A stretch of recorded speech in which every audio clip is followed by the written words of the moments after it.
So doing this through a little baggie, try to make it clear as possible, but these are the homes. Everything's completely flooded.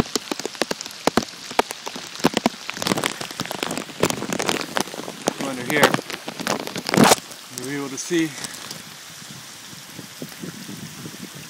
So those are soccer fields. Pool is somewhere about 5-10 feet below down there. These are the homes. This is Cottonwood, is where I live. All completely flooded. Way, way, way through those trees is the Harpeth River, except now this is the river, or lake.